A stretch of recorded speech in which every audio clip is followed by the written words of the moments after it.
Well, good evening, everybody, and welcome to Proficiency Bonus. My name is Michael, your Dungeon Master for this evening.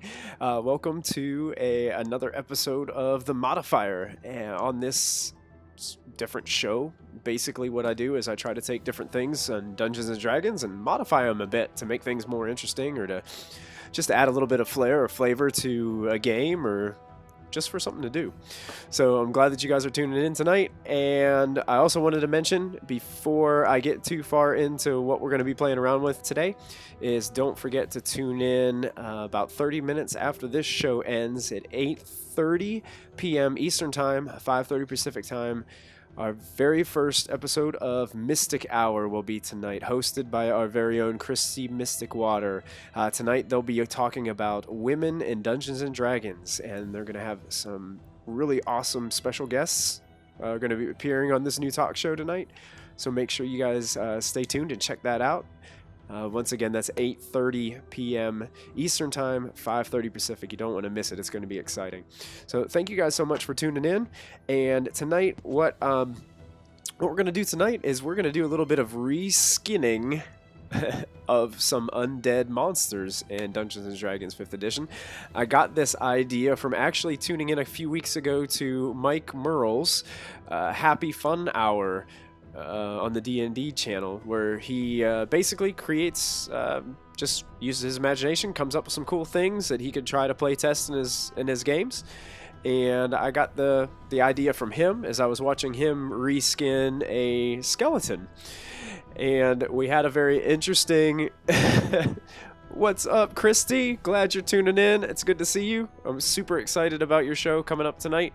So I'm kind of like the opening band tonight. Like, it's kind of like that little band that nobody's heard of that gets to go out on the stage first and kind of like, you know, get all the tomatoes thrown at them first, so then there's no more tomatoes to throw.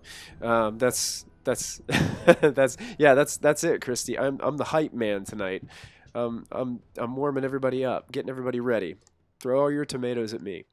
So tonight we're going to jump right in. I'm going to go ahead and flip over to the full screenshot of my monitor here. I'm using Roll20. I'm basically picking up where my last version of the modifier let off. And we were talking about how to create these monster tokens and even PC tokens, so that way they're easy to manage and easy to transfer between maps and things of that nature. So,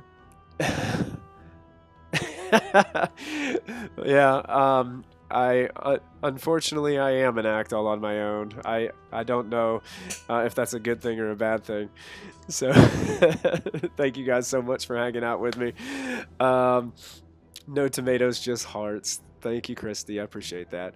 So today, what I thought I was going to do is, when Mike Merles was reskinning his skeleton, he was making it a blazing skeleton. So basically this undead creature, this animated skeleton that was ablaze with this just dynamic fire magic. So I thought that would be really cool to play off of that a little bit, just as to give us an idea of, you know, some things that we can do, some creative elements that we could add. So I thought, you know, what if we did something like an ice or frost skeleton? You know, basically taking that blazing skeleton and just doing the exact opposite of what that would be, just to give us an idea of, you know, some things that we can do. So one thing that I like to do, I'm just going to do it here right in the Roll20, is I made a new character and I titled it Frost Skeleton. So I've got that right here. The cool thing about Roll20 is it automatically has all the statistics for all of the monsters, well, not all of them, but most of them, in the compendium that they have linked. So basically all I'm going to do is I'm going to go to this compendium and I'm going to search the box for my skeleton. And you probably don't even have to type the whole thing in. But I've got skeleton stats for a skeleton right here. So basically what I'm going to do is I'm going to drag this over, and you'll see it says accepting drop from compendium. So all you have to do is drop the stats in here, and already you have the layout for a character sheet, especially if you're building a digital monster manual. This is a great way to do it. And one of the tips that I kept on seeing from a lot of dungeon masters, and even Jeremy Crawford himself, from the D&D Twitch. I think they did like an episode of Dragon Plus where he said this. To get started in building your own monsters and customizing, the best thing to do is to start with something that's already there, like start with a framework or something that already exists. Because that way, whenever you're editing the game, you're editing these monsters, you're not really breaking the game in the process. Sometimes it can be challenging to create these monsters because sometimes our challenge ratings don't quite sync up to be an encounter that's that for that specific challenge. So I like to start with something that I already know. And that's why I'm starting with the skeleton as a basis. And since we're calling it a frost skeleton anyway, it just makes sense. I mean, we've already got some of the statistics here. So we've got medium undead, we got lawful evil. We're not going to change any of that. We are going to change the title though, because we want this to be a frost skeleton. So we're going to go ahead and change it to frost skeleton.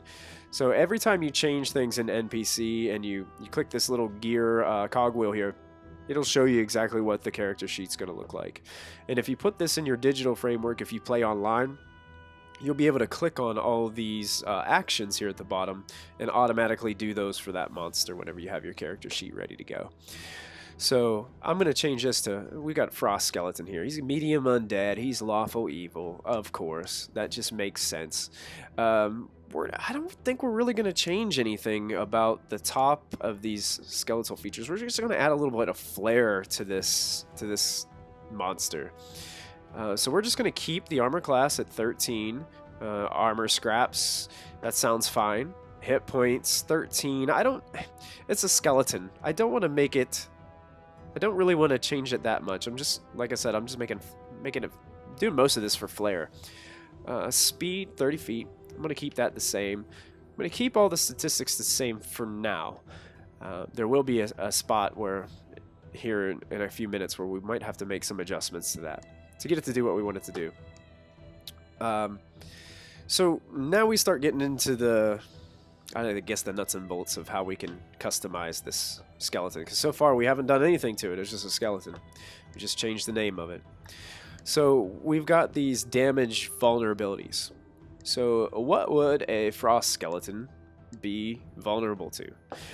Well, right now, bludgeoning damage is obvious because anytime you have a club or a hammer, you're going to break a few bones in the process of attacking and hitting this thing. But another vulnerability that I'm going to add is, you guessed it probably, I'm going to add fire damage as a vulnerability. So I'm just going to put comma down here, and we're going to put fire damage. I'm just going to lowercase as another one of its vulnerabilities. So that means anytime you hit the frost skeleton with a fire-based attack, or any fire damage that it takes will be doubled. So a fireball will absolutely annihilate a whole room full of frost skeletons easily. It probably would annihilate a whole room of regular skeletons. So we're going to make sure that that damage vulnerability is there to fire. Another thing that we are going to change is the second thing on our list. It says damage immunities. It says they're immune to poison damage. That means all poison damage, it doesn't do a thing to them. Zero. It won't hurt them. Okay. Oh, here we go. I was thinking make him weak to fire. Not because of the general ice weak to fire, but specifically the idea that muscles and tendons have basically been replaced by ice. Yeah, that's awesome. Yeah, true. Yeah, he's definitely going to be super weak to fire. And damage immunities, I mean, it makes sense to make him immune to cold damage. If you've got a frost skeleton, why are you going to shoot it with a ray of frost? I mean, it doesn't make any sense. So we're going to go here and we are going to put his damage immunities, not resistance. We want to make him immune to cold, I think, is what we're going to do. Instead of resist, because resist means he still takes half the damage. I think we want him to be immune to cold. I don't know what you guys think in the chat, but I think when you got a frost skeleton, He should be immune to ice. I don't even know. If somebody casts ice on him or some kind of frost, maybe even he heals a little bit. I don't know. What do you guys think? Those of you that are hanging out with me watching. I want this to be just as much your monster as my monster. So...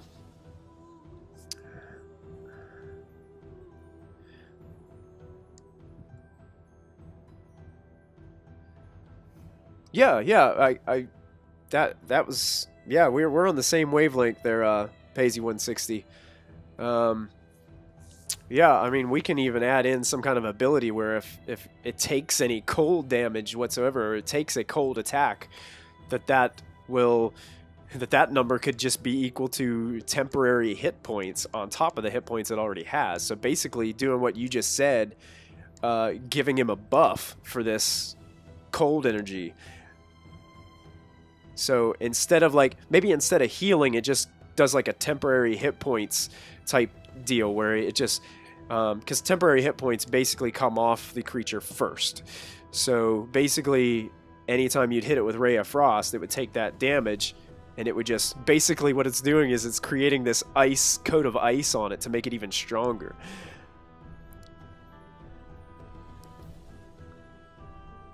Oh, definitely pays. And honestly, a dungeon master could even embellish that too. You could say like exactly what Christy and everybody hates to hear is when they cast something on something and it makes them more powerful. And ooh, that's a good idea too, Christy. Add if it takes cold damage, it gets a bonus in its armor class from being coated in ice. That could be a possibility too. That is interesting. I like that. Nice flavor, guys. This is awesome. You guys are giving me some wicked ideas. This could be bad for my players. And some of them are watching. This is not good. Okay, so we've got condition immunities. We'll come back to that whole immune to cold damage. When we get back down to the middle here where we can add some different abilities, we may think about how we can juice that up if it takes cold damage, because I like that idea. Don't worry, Christy. I don't think we'll have any frost skeletons, at least for right now. So we've got condition immunities, we've got exhausted, and we've got poisoned. I want to double check the conditions. I wonder if there's any other. Yeah, Christy, you're knowing how I'm building it, so you'll know exactly. Yeah. Oh, hit it with fire. Everybody, hit it with fire. Well, I mean, like it wouldn't be obvious. I mean, you see something just with this aura of frosted magical energy. What would you cast on that? I mean, come on, seriously. I'm just taking a look at my player's handbook. I'm going over to the conditions part of the book. Right now, its condition immunities are exhausted, so it can't be exhausted because that makes sense. It doesn't require food or drink, or it doesn't require to breathe. It's an undead creature. Poisoned, obviously, if it's immune to poison damage, it can't be poisoned. That wouldn't make any sense either. So, Paisy, AC seems better. Yeah.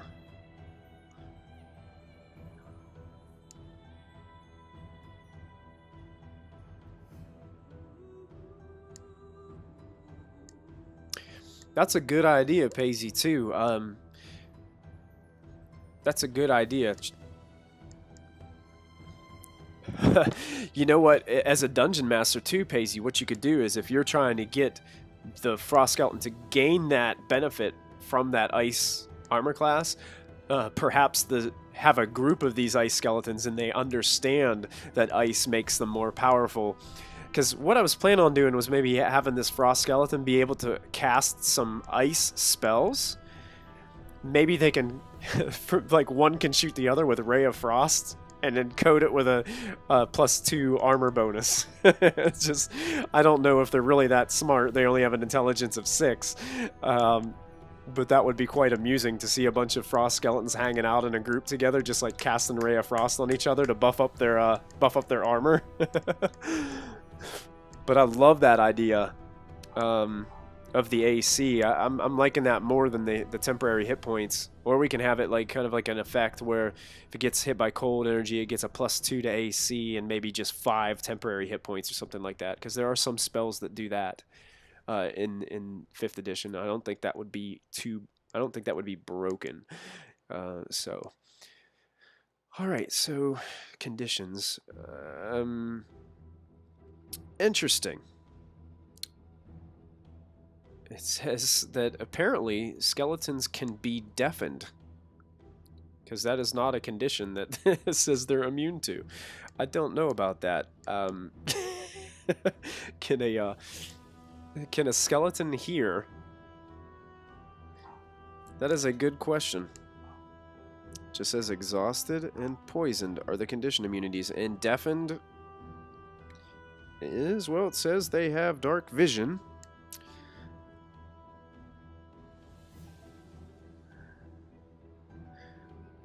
That's true, Christy, because it's going to disappear when the fire damage, so it's not broken. That fire damage is the ticket. You know, anything you hit it with fire is going to be brutal.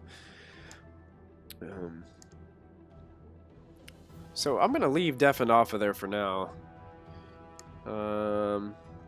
Yes, of course, skeletons can be frightened. They are frightened of clerics, that's for sure.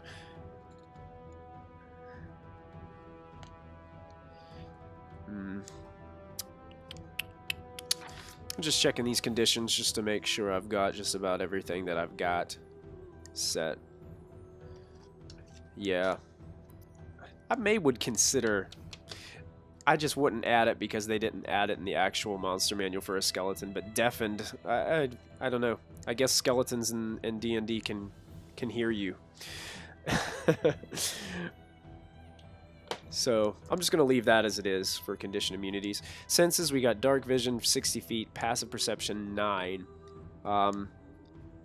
We might have to change this 9 in perception after we do so, because we're going to have to probably buff this wisdom modifier a little bit. The thing about D&D 5e is if you want to cast spells, you have to use one of these 3 statistics to do so. And it would be bad to have a monster that can cast spells and have a negative modifier in it. Because it's kind of like making a, you know... Christy, it's kind of like being your druid character. And I believe druids take wisdom as their modifier. It's like taking a druid and then putting an 8 in your wisdom. It just doesn't really make any sense. Now, we're not going to bump it up too high because it's a monster and we want to keep the challenge rating low for this particular monster. So I'm not going to buff it too much. But I do want to give it some kind of bonus for being able to use its spellcasting ability. So it just wouldn't make sense for me to leave that as it is. Languages. Understands all languages. It's spoken life, but can't speak. I like that. We'll leave that the same. The challenge rating of this creature, I'm going to leave it right here. It may change. I'm still trying to figure out challenge ratings when it comes to monsters and balancing encounters when it comes to challenge rating. I haven't had very much success in the math when it comes to setting your encounters to challenge ratings. And I don't really like to build encounters based on that. I build encounters based on story and fun, not a calculator. Now, I do know that, especially in the first couple levels, when your character is only first or second level, that that there is a really distinct balance there on your challenge rating.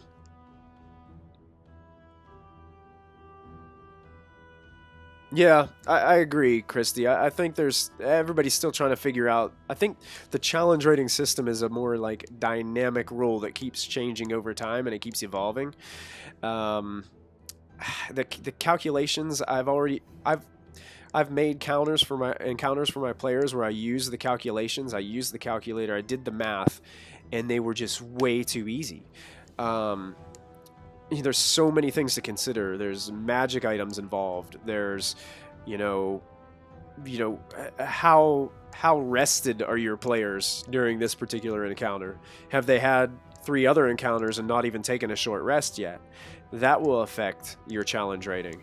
So there's just so much going on when it comes to challenge rating. I'm just going to leave it right here, and I'm going to probably in a different video or a different live stream or something like that, I will change that to match, because we're going to change a little bit, but we're not going to change it to a point where it's going to be crazy. We're just trying to keep it simple.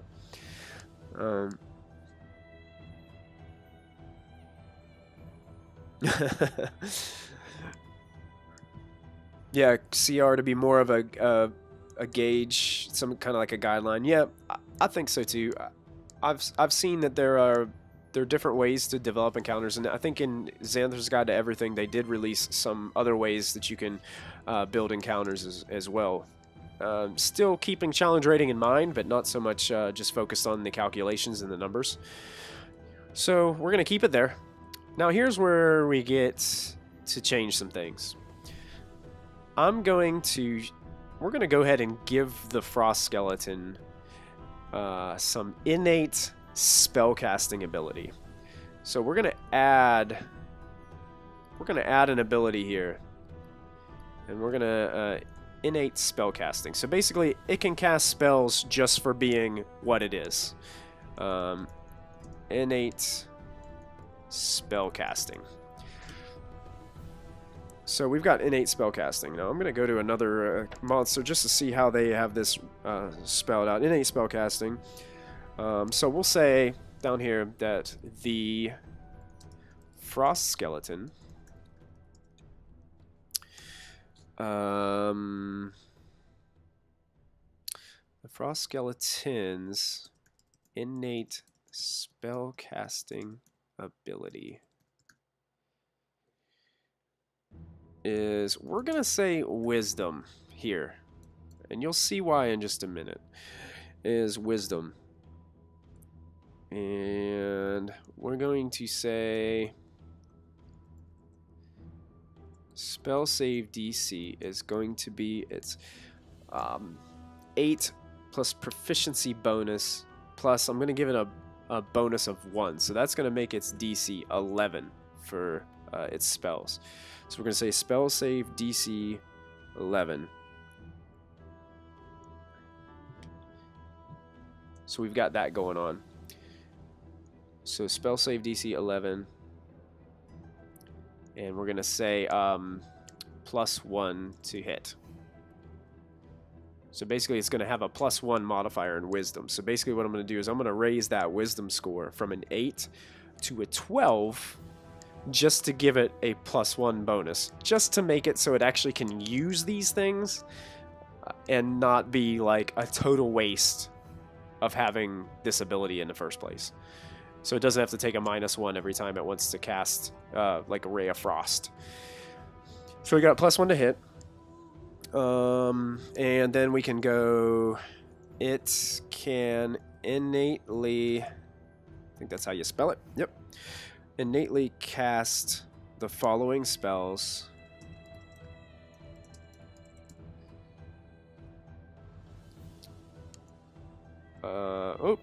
Spells requiring no material components. So it doesn't need an arcane focus. It just has this spellcasting ability. It can cast these spells from it within it. So let's see. What can we give this? Here's kind of what I'm thinking. I'm thinking about giving him a couple cantrips that he can cast at will. So we'll do at will. He can cast these at will. I'm thinking we'll do Ray of Frost. That'll give it a ranged spell attack. That's pretty cool. It just makes sense for a Frost Skeleton to be able to cast this ray of magical cold energy. And we'll say, now this is a new one from Xanathar's Guide to Everything. We're going to say it can also cast Frostbite at will as an action on its turn. And what Frostbite does is it allows the Frost Skeleton to basically cause a numbing frost to form on one creature that it can see within range. So within 60 feet of it, it can kind of point at a target and create a numbing frost. That target must make a Constitution saving throw against its DC of 11. On a failed save, that target takes 1d6 cold damage, and it has disadvantage on the next weapon attack roll it makes before the end of its next turn. So I thought that'd be kind of a cool ability for it to be able to do. Oh, I put Frist Bite. That sounds like a... See, that's why I'm going on before Mystic Hour tonight. Ugh. Excuse me. So it has innate spellcasting, and it can cast these spells at will, these cantrips. Ray of Frost, Frostbite. Prestidigitation for Skelly? Huh. Should the Frost Skeleton be able to cast Prestidigitation? I don't know, Sarah B. Make a good argument for it in the chat, and maybe I'll think about it.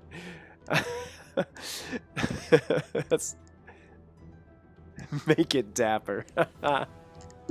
Nice, nice. A nice suit and tie, maybe?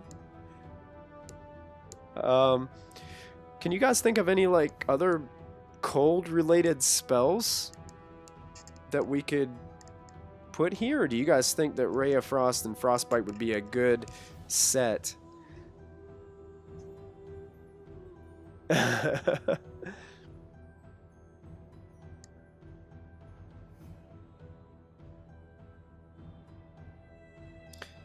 I was thinking that each skeleton has a single spell. It can cast the last spell it used while alive. Oh. That, you know what, Paisley? I'm thinking that might be a completely new monster right there. What if you had something like a creature that could change its element of magic that it used? That might be a thought. Like, that's an interesting concept. The last spell it used while it was alive. Neat. I'll have to think into that. That's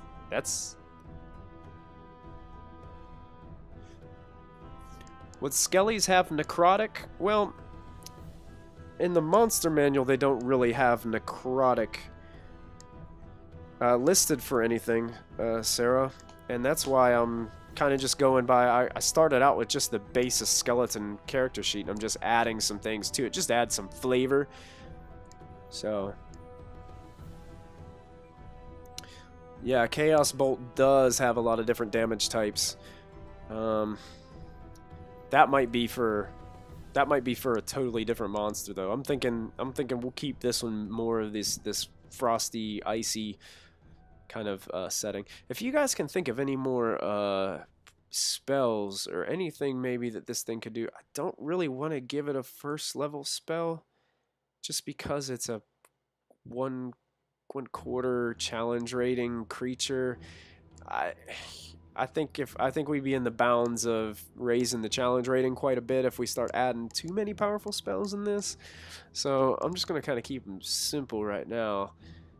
So we got the Frost Skeleton's innate spellcasting ability is Wisdom. So that means we got to go do some adjusting up here. This Wisdom score has to change. So what we're going to do is we are going to go into our statistics, and we're going to change this Wisdom score from an 8 to a 12. And I know that's kind of a drastic change, but we've got to do this in order to change this to a +1. Or this spellcasting feature doesn't really work, and it doesn't really do anything. I think that would also change our passive perception score to, if we go to passive perception, it would go from a 9 to an 11. So it would make this skeleton a little bit more perceptive than his not frosty friends. Yeah, Sarah, we already got Frostbite in there. We've got Ray of Frost and Frostbite as the Frost Skeleton's two basically primary ranged attacks.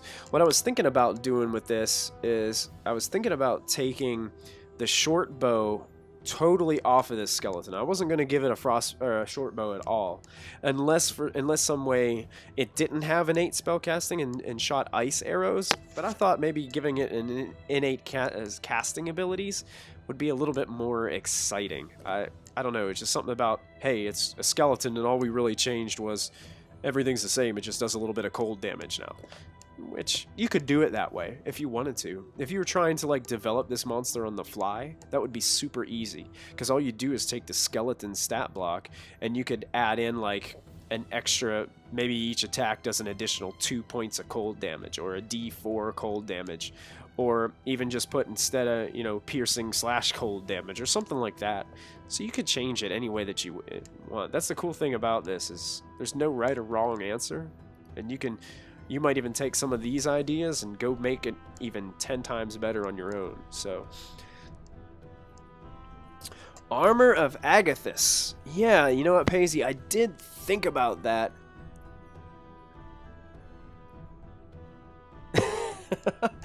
Sarah, you totally are a DM. Ice Knife from the Sneaky Skeleton. You know, I thought about Ice Knife, and I was just too worried that it might be too powerful for a lower challenge rating. Maybe if we wanted to beef up like a Frost Skeleton boss or something like that, I think maybe going with Ice Knife would be a good choice. That would be a good way to add that in there. Just make ambulance skeleton. Yeah, we're going Bob Ross on it tonight, Sarah. You know, just make yourself a happy little skeleton. It's your world. All right, you got it, Christy. I will clear the path for you and make way. I'm only going to be on here for another 30 minutes or so, and then I'm going to call it. I wanted to try to make another monster, but we'll have to see if we have time. So, you got it. I'm excited to tune in. Mystic Hour is coming up next, guys. Don't forget. It's super exciting. There's an AoE snowball spell. Oh, that's a good idea right there. There's an AoE snowball spell. Maybe if there's more than X frost skeletons, they can link up and cast a powerful AoE spell. Oh, wow. That is a good idea. If there's not, we could create that spell. Maybe it's just the opposite of Fireball. It does the same thing. It's just cold damage instead of fire damage. You'd probably have to have 4 or 5 frost skeletons together to do something like that, but that is a really good idea. Man, some great ideas coming in through chat tonight. Alright, so we changed that wisdom score. We've got everything balanced out here. And now we were talking about that armor thing, that if it gets hit with cold damage, it boosts its armor class. I like that idea. Let's just call it maybe ice armor. Just use that for now until we can come up with something better.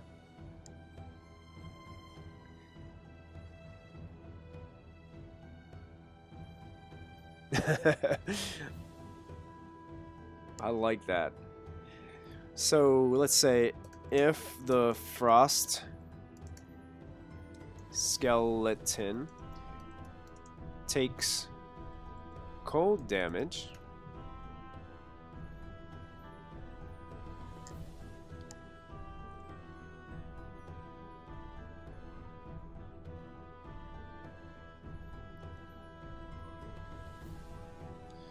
it gains a +2 bonus to its armor class. Can say maybe until the end of its next turn. I don't know, what do you guys think? Maybe the end of its next turn? I think maybe if you said for 1 minute, that would be quite extensive. That would be pretty much the whole battle. But Maybe it does last for a minute.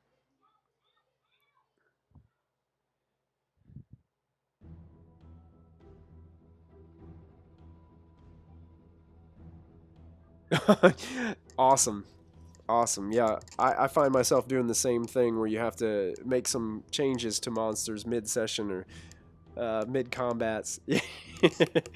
I could see that. I could see that happening a lot. Um, if the frost skeleton takes cold damage, well, it's immune to cold damage anyway, so it's not going to do any damage to it. It gains a +2 bonus to its armor class. I'm just thinking till the end of its next turn. Until the end of its next turn. I'm just going to put that in there for now. Just because it seems like it fits right and it's balanced in with also like thinking about the challenge rating as well.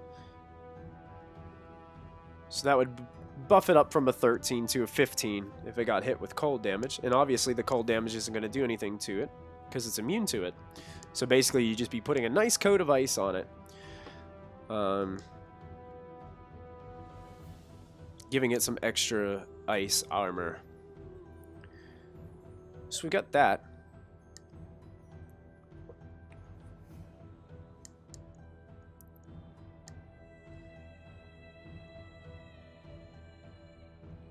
Yeah, good point. Nobody's gonna cast cold on a cold creature. That does make sense, Pacey. People are too smart for that. Adventurers are too smart for that.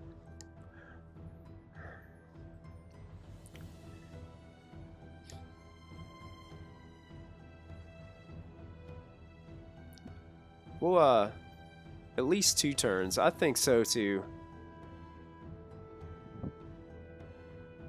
But you know what? What if we just went the whole minute? What if we just say if somebody is dumb enough to cast cold on this thing, then they should have to deal with the consequences, right? I mean, I'm not a ruthless dungeon master, but what do you think, Paisley? I mean, I'm thinking to give it to him for the whole minute.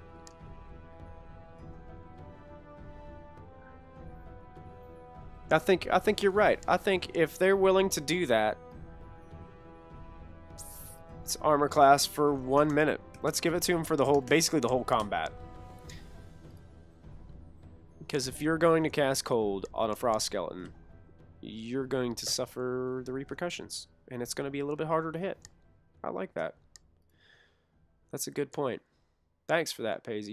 You're on it tonight, man. You got some great creative ideas. Okay, we're gonna leave that how it is for right now. You know, we might have to come back and tweak some more later. So we've got 2 weapons. Like I said, I was probably gonna get rid of the short bow because these things would probably do Ray of Frost and Frostbite instead of just the 1d6 piercing damage.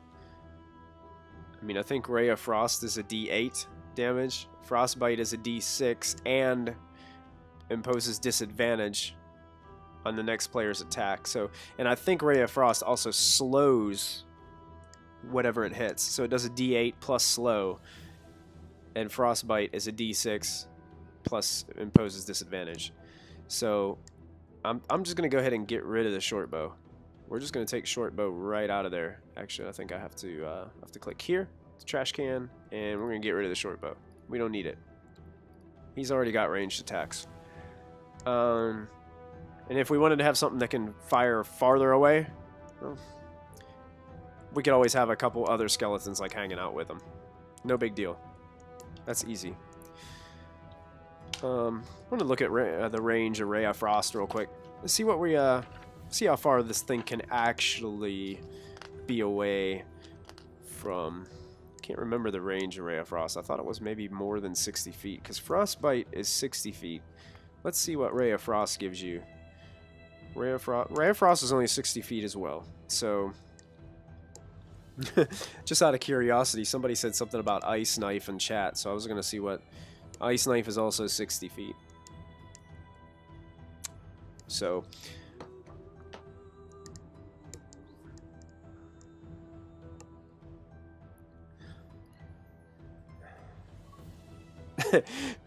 I was thinking we could even do something even cooler with that ice armor. We could even make it to like if somebody is going to cast cold on this creature, that not only does it get the armor, but it gets to like cast one of its spells for like as like a free, as it can use its reaction like immediately to cast either Frostbite or Ray of Frost on an enemy it can see, or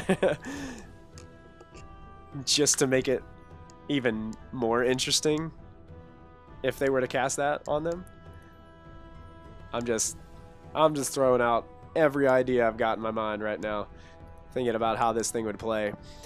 So we've got some weapons. I was gonna have it have a melee weapon, so if it gets close enough, it can do some melee damage.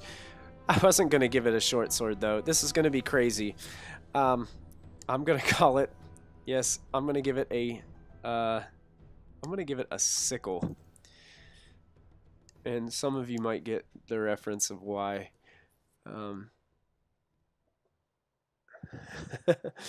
So now, not only is our Frost Skeleton going to carry a sickle, but it's the ice sickle. Yes, totally. Yeah, cold energy flows around the creature, covering it in a thick ice armor, and then flies back out.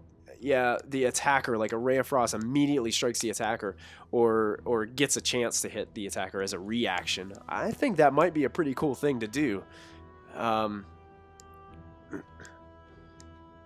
Like you said, Paisley, I'm not sure exactly how much this creature would actually get to use it.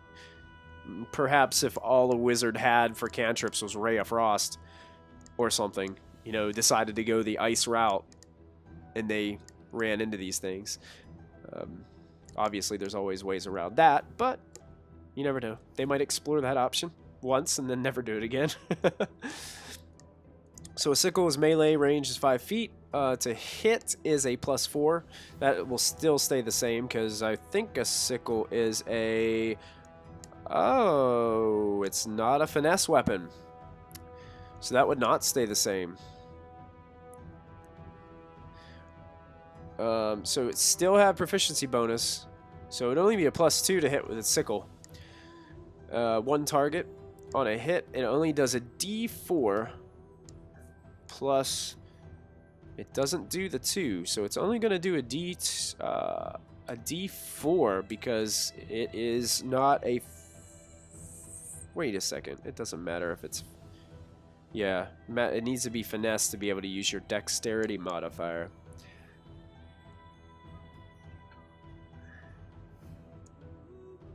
Yeah, you're right, Paisley. I think that ice armor effect, that's only going to happen once. People are going to figure it out. You know, if they haven't already, just by the way the DM describes the scenario. So this does slashing damage, so we're going to change this over to slashing. And what I was thinking is, since it's only doing a D4 of the slashing damage, the skeleton with the short sword does a D6 plus 2. So that's what, an average of like 4 points of damage. This is where I'm hovering around 2. So I was thinking on a hit, it could do an additional 1d4 cold damage with the sickle. So that way there's still an element of that cold energy that is, you know, being expended from the Frost Skeleton itself, even on its melee attacks with its weapons. So this frosty weapon, this sickle, this ice sickle, dealing 2 slashing plus an additional 2. Now that's not a lot. It's not a lot. But I think this Frost Skeleton, unless they're in a big group, it would probably be mixed with some other undead. Maybe you mix a couple Frost Skeletons in with a couple zombies and a couple regular skeletons. And then I think you got more of a dynamic encounter that's playing off of all these different things that are going on. Just to give it something different, just give it some kind of flair.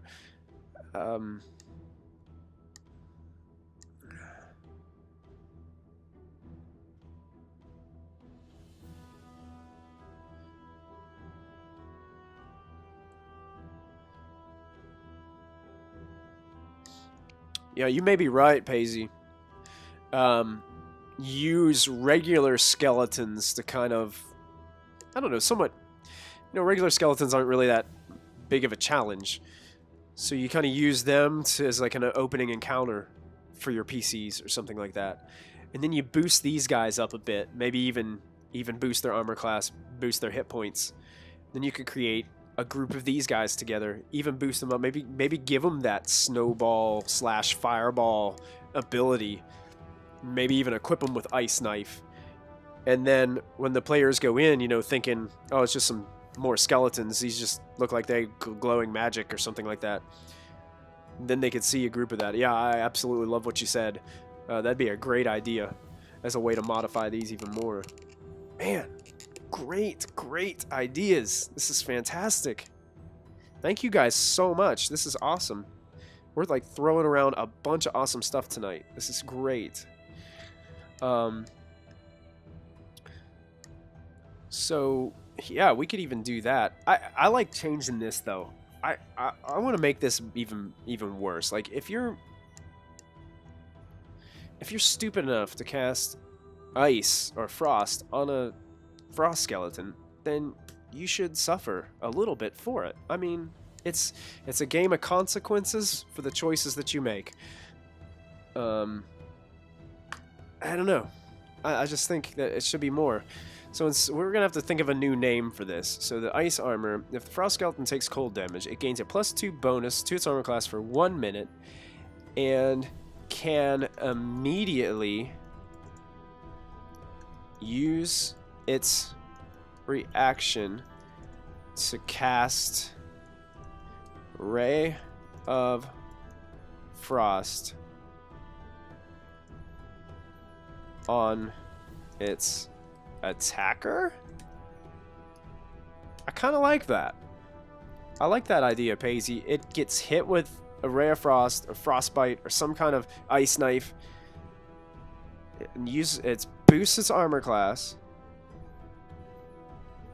for 1 minute and can immediately use its reaction to cast Ray of Frost on its attacker.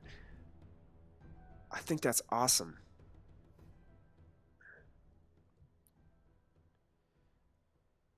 Here's the only issue with that I see. Let's say, I don't know, I don't think this challenge rating that it would come across that way, but like for instance, somebody had a magical weapon that deals cold damage and they run up to it and they slash it. It's like a short sword that has like, I don't think they'd ever be,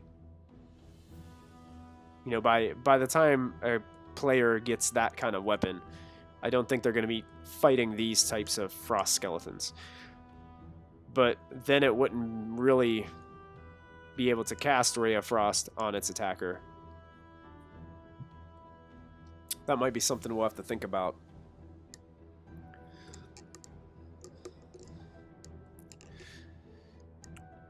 Or it can or it can do like one of these things where the cold energy just bursts out from it, creating an area effect within a 10-foot radius.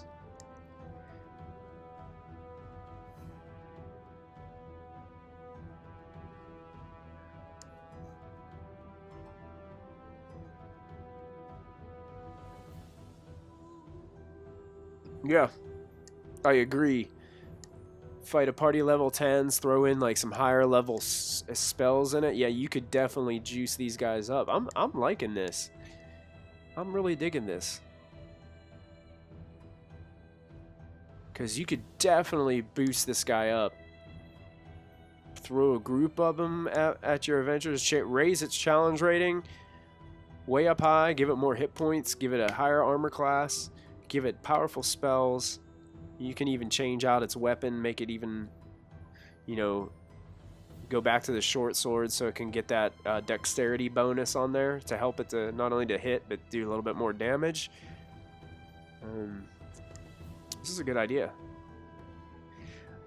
I'm going to keep this right here as it is for now. I might go back in and change that.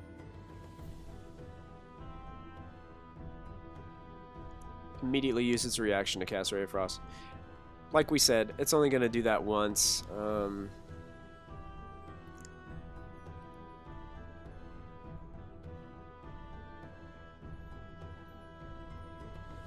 We're just going to call this ability One with Cold. I don't know. You can come up with a better name than that, I'm sure.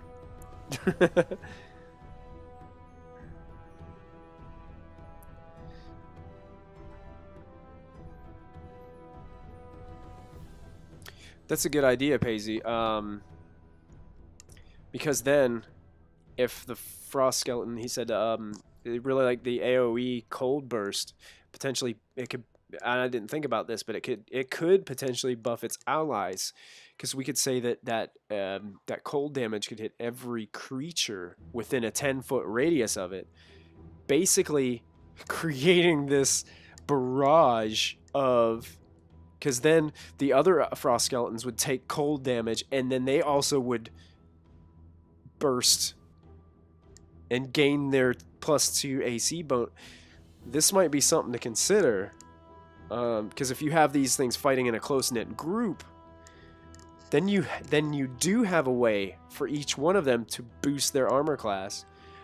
And if you have your barbarian of your party standing right in the middle of this party, and this happens, my goodness, like you're talking about burst, burst, burst, burst. If there's like 4 standing around him, he would take all those blasts of cold energy.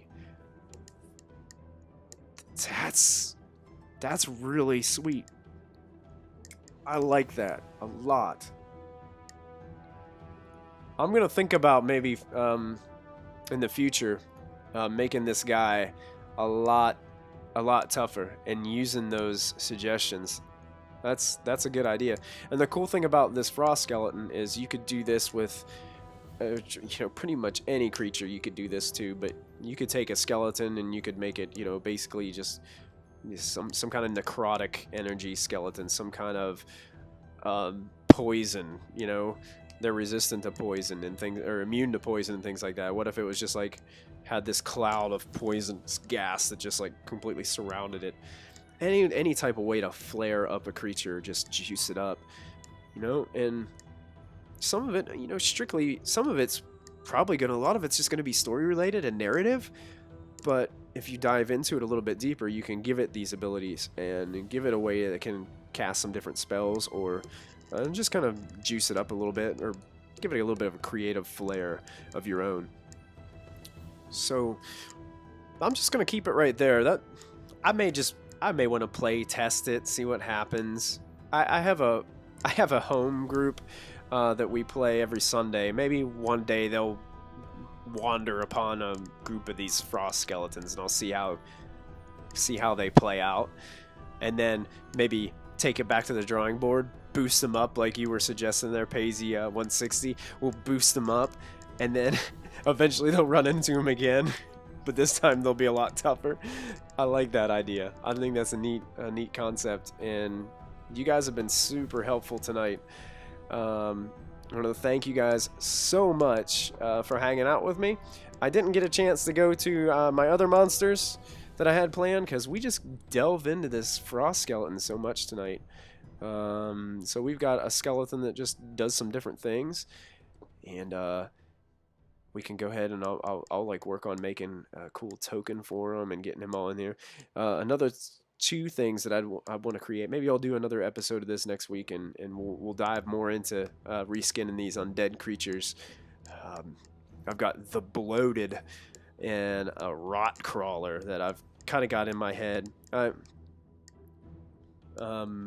Bloated, I'm kind of using a creature or monster from Diablo 3 that I remember being in there. I'm not really sure the name of the monster, but it's like this big bulbous creature that it's whenever it explodes, whenever you kill it, it explodes, and then all these things like burst out from it. I was thinking about doing that for one of my homemade creatures, maybe starting out with an ogre zombie or something like that, giving it that flair.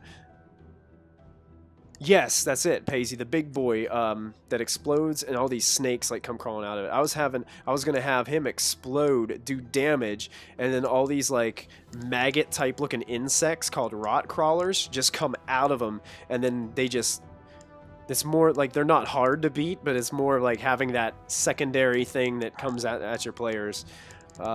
Just to add a little bit of flair to it, add a little bit of dynamic to the encounter, and to change things up. Give them something they weren't totally 100% expecting. Just to throw that at them, you know? So...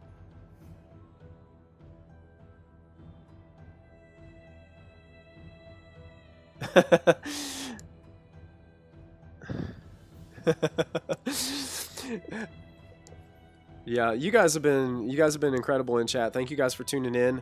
Don't forget that in about 35 minutes, Mystic Hour comes on. One of our players in our Friday night campaign, Christy Mysticwater, is starting a brand new show here on our channel, and it's basically a talk show format. And in our first episode, she has 4 wonderful ladies that are going to be joining her on the show, and they're going to be talking about all about what it's like to be a woman and playing D&D, which I think is a pretty awesome thing. One of the things that we're all about here at Proficiency Bonus is making sure that everybody has a place at the table. No matter who you are, no matter what gender you are, no matter what race, everybody has a place at the table. I know a lot of people have been seeing a lot of things about gatekeeping out there, especially on Twitter. You know, everybody has a place at the table. Unfortunately, there's just not a lot of DMs out there, so everybody's kind of biting and clawing and trying to get a seat. But I can't wait for the episode tonight. I know 2 of our players, Zos and Sarah, will be on the show, so make sure you guys tune in. It's going to be awesome. I'm going to go ahead and get ready to get offline here. But don't forget, if you ever run into a group of these wonderful frost skeletons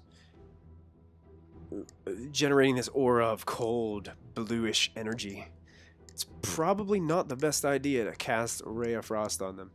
And also don't forget to always add your proficiency bonus. I'll see you guys next time. Thanks for joining me. Don't forget, Mystic Hour is tonight in about 30 minutes. So stick around. We'll see you guys soon. Have a good week, everybody.